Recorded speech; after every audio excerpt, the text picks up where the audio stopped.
नमस्कार, जेके अपडेट में आपका स्वागत है। मैं हूं अश्विनी गुप्ता। दोस्तों, सियासत की बात कार्यक्रम में आज हम बात करेंगे जम्मू कश्मीर की राजनीतिक स्थिति की। जम्मू कश्मीर की राजनीति इस समय एक दिलचस्प मोड़ पर खड़ी है।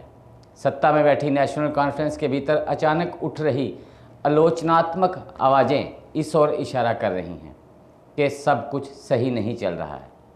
मुख्यमंत्री उमर अब्दुल्ला के बयानों को लेकर उनकी ही पार्टी के वरिष्ठ नेताओं का सवाल खड़े करना एक बड़ा राजनीतिक संकेत है।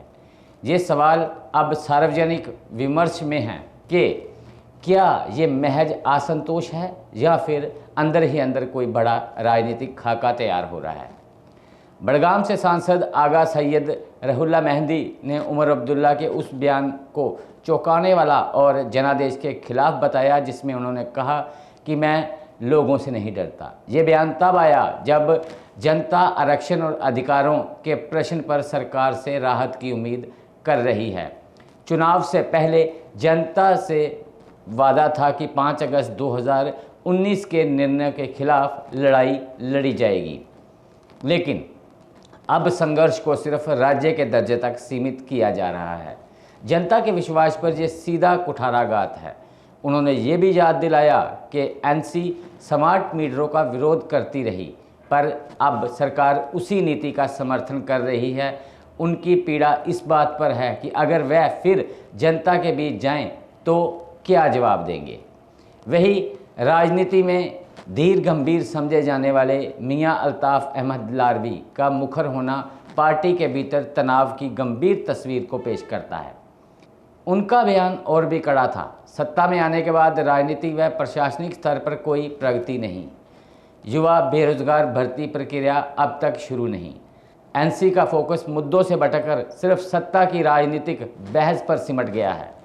उन्होंने यहाँ तक कहा कि अगर मैं कहूँ कि उमर सही रास्ते पर हैं तो ये उन्हें धोखा देना होगा। ये टिप्पणी भीतर ही भीतर बढ़ रहे असंतोष की गहराई दर्शाती है। जबकि उमर अब्दुल्ला के प्रतिक्रिया देते हुए कहा कि मियां अल्ताफ़ उनके लिए पिता समान हैं और इस तरह की बात वह बंद कमरे में भी कह सकते थे। वहीं रहुल्ला पर टिप्पणी करते हुए उन्होंने कहा कि नेशनल कॉन्फ्रेंस के पास बड़गाम में प्रचार के लिए किसी एक नेता की कमी नहीं। ये बयान एक नए विवाद की चिंगारी भी बन सकता है। अब सवाल ये उठता है कि ये क्या केवल दबाव की राजनीति है। कई राजनीतिक जानकार इसे दो तरीक़ों से देख रहे हैं। एक तो अंदरूनी मतभेदों को दबाव की राजनीति और पार्टी के भीतर असहमत गुट सरकार को जनता के मुद्दों पर वापस मोड़ने की कोशिश में, जबकि दूसरा भविष्य के नेतृत्व को लेकर पार्टी में खींचतान तेज हो सकती है, क्योंकि रहुल्ला और अल्ताफ़ दोनों ही मजबूत जन स्वीकृति रखते हैं। ऐसा लगता है कि नेशनल कॉन्फ्रेंस के लिए ये स्थिति बेहद संवेदनशील है।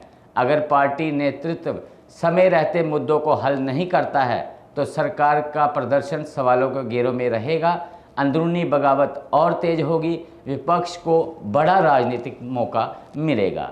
उमर अब्दुल्ला को यह समझना होगा कि राजनीति से ऊपर लोकतंत्र में कोई नहीं और जनता की आवाज़ को नज़रअंदाज करना सत्ता के लिए सबसे बड़ा खतरा होता है। तो दोस्तों, आज की सियासत की बात में बस इतना ही। मुझे दे इजाज़त और आप जुड़े रहें जेके अपडेट के साथ। जम्मू कश्मीर की खबरों के लिए जुड़े रहिए जेके अपडेट के साथ।